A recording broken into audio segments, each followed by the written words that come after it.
Good morning, everybody. I appreciate you all being here today. I wanted to update the people of Knoxville on the status of the GayStBridge as soon as we had a path forward.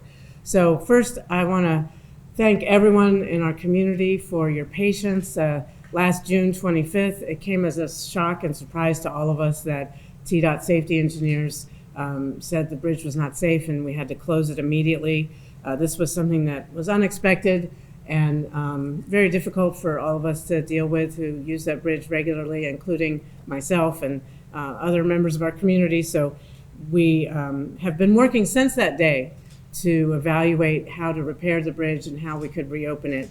And today we have some answers. So just as a little context, this bridge was originally built in 1898. So it's 127 years old. And that has had some wear and tear. So in late June, the TDOT engineers inspected it and required us to close the bridge to all traffic due to load-bearing concerns.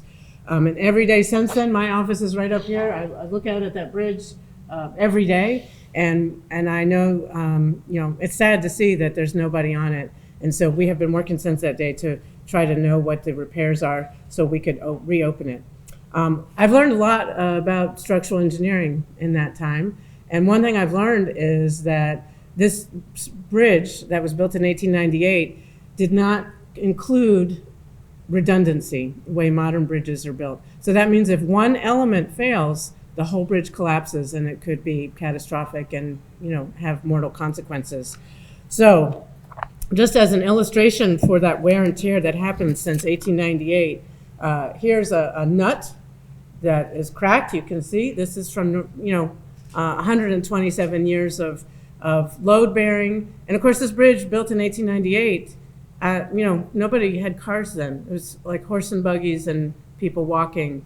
And so it's really remarkable how long the bridge has lasted, frankly. And here's another example of a nut. This is wear and tear, just from 127 years of bearing traffic. And again, the loads it was bearing in the first 60 years was maybe lighter than the loads it's been bearing in the last 50 years. So the wear and tear is we could see it and it's tangible. And so we're really grateful for our structural engineers, our TDOT safety inspectors for catching this before anybody got hurt.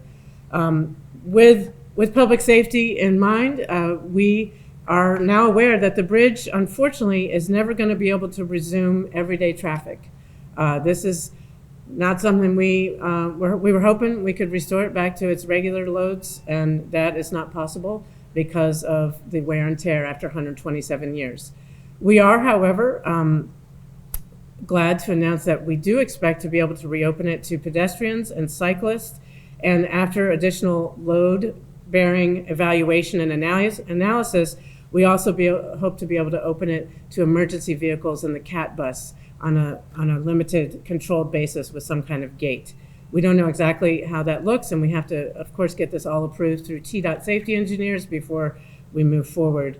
But we have been working hand in hand with our consultants and with city engineers and with TDOT to have this plan going forward. We now know we have not to exceed cost of the repairs. It's going to be $2 million, or will not exceed $2 million. So I will be bringing that to council on the first council meeting in March as part of a budget amendment to include that, because we want to get started on this right away. And again, we have been working on this, evaluating this since June 25th, modeling, trying to evaluate the safety concerns, how we could restore and reopen this to the public. And we're ready to go as soon as we can get that $2 million approved. We already have contractors and so forth ready to get started. So this is an important connection. It's been something that the people of Knoxville have used to cross the Tennessee River since 1898. And so we are eager to reopen it to the capacity we can. These repairs are going to be complicated. Most likely the repairs will be done from a barge that will be parked underneath the bridge, so that requires permits from TWRA. And it's a very bespoke process where they'll have to take down the warped elements one at a time, measure, repair, not repair the elements, replace it, but careful measurements for each piece. So this will take several months, and Chris Howley is here from the city. He's our Deputy Chief Engineer, and Jason Brady from Gresham Smith will be able to answer more specifics about the nature of the deterioration and also the nature of the repairs. I have learned a lot about structural engineering, but I'm not an engineer, and we'll be glad to let them answer those specific details. While the repairs of the current bridge are underway, we will also be evaluating how to possibly replace the bridge overall. That will be a much longer term process. Obviously, brand new bridges are major expenses where we would seek state and federal support for that. But we don't know exactly what that will look like. Again, this was an unexpected occurrence. And so, but this is a beautiful bridge. It's an iconic part of our city. And so I hope that we can preserve the current Gay Street Bridge as a pedestrian and bicycle access. And then we'll consider what we might do for a replacement bridge moving forward. So I'm happy to take any questions. Jason Brady, raise your hand. He's here from Gresham Smith.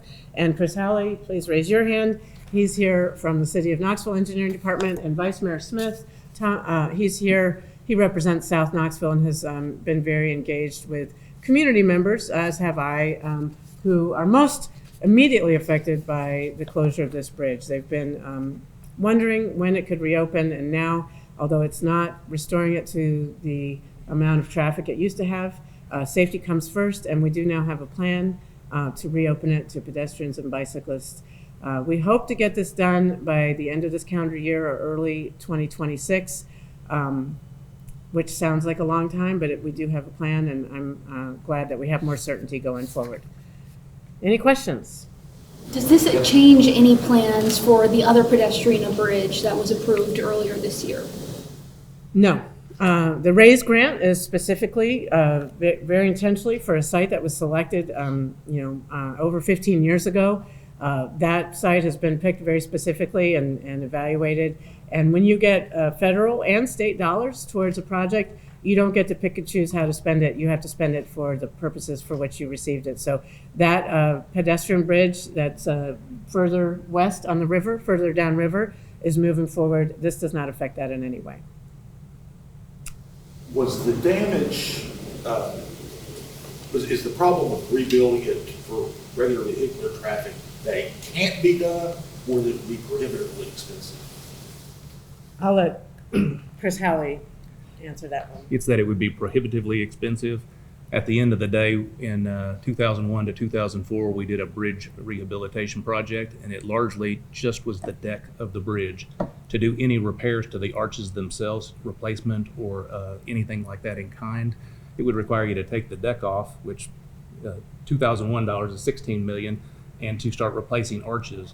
And the rest of the bridge that we don't replace would still be 127 years old. And so the idea of another arch having the same kind of failure, 2, 3, 4, 5 years down the road, it really doesn't make a financial sense to try to do a repair of that magnitude. Did you run the numbers on what that would actually go? We haven't run the numbers on the specifics, but when you start getting into the scale of what we're talking in the $40, $50 million for a repair of a bridge that's that age, and we still haven't got into the details, it's probably a lot more than that, and you're really talking about the valuation of a new bridge. And so starting with something that's not only new and would have less maintenance, but it's this redundancy. The mayor had mentioned earlier, it's a single redundancy bridge in the context that it's in right now.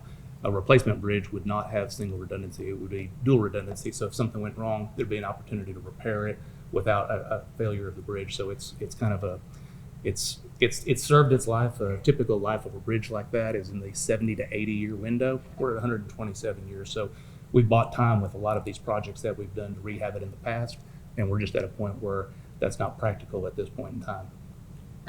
You mentioned the current bridge will be open to pedestrians at the end of this calendar year. Is that correct? Well, I like to manage expectations. We hope it'd be the end of this calendar year, but it could be into early 2026.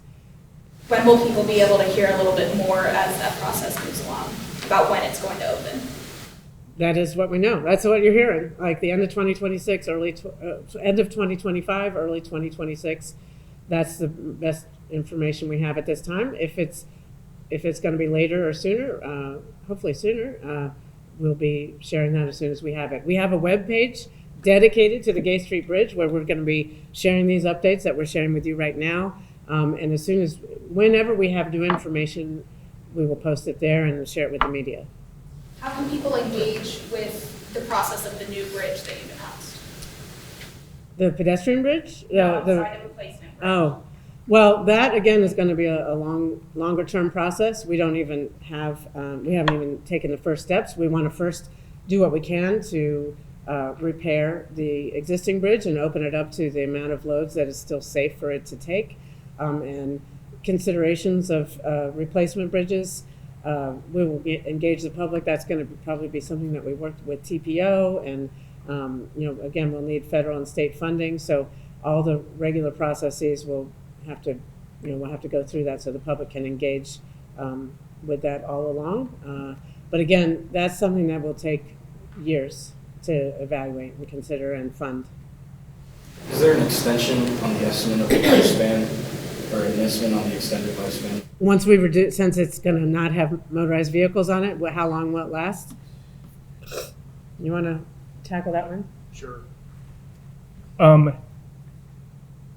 Our intent for doing these repairs is to allow the city time to be able to go and get funding to replace the bridge. And so we're hoping that maybe that's somewhere in a 5 to 10 year window, but we don't expect that this bridge is going to be in service any longer than that. To anybody, including pedestrians? No, we would really hope that in 10 years that it's not. That maybe the new bridge, a replacement bridge, would have adequate or enhanced pedestrian facilities on that bridge.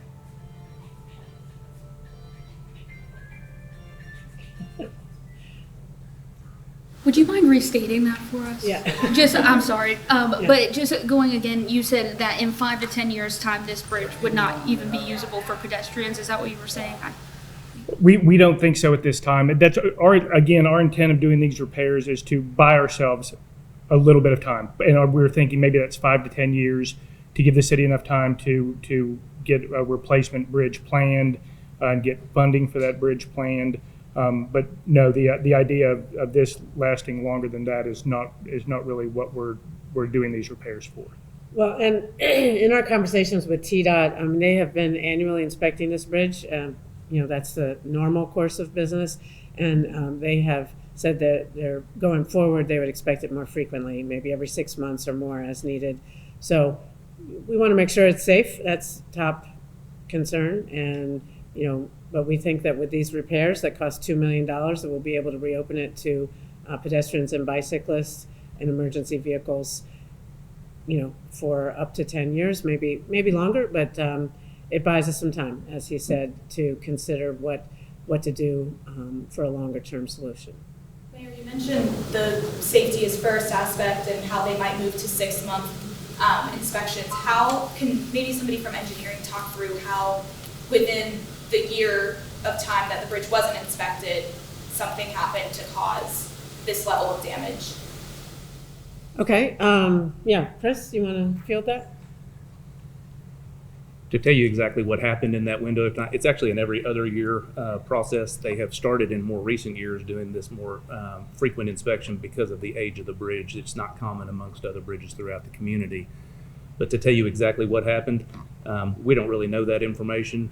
What we know is that when they did their last inspection, which was in 2022, that the bridge was rated as fair. And in this case, it went down below fair, poor, and then they asked us to close it because of the critical nature of it. And so to say exactly what happened to cause some of these during that time, we just don't know the answer to that question. I'm not sure anybody knows the answer to that question. Yeah, but I invite you and other members of the media to look at these images to see, a layperson like me looking at them, I'm like, oh, looks the same as ever. What's the problem? But an engineer, it might, can look at it and be like, oh, well, this is supposed to be smooth and it's, wavy. And, maybe some of those issues, weren't noticed or didn't exist when the safety inspection happened in 2022. We don't know. We don't have images from that time. Could one of y'all explain the images that are up there? Sure. Dawn, if you can point to the center image and show the low chord that's in question.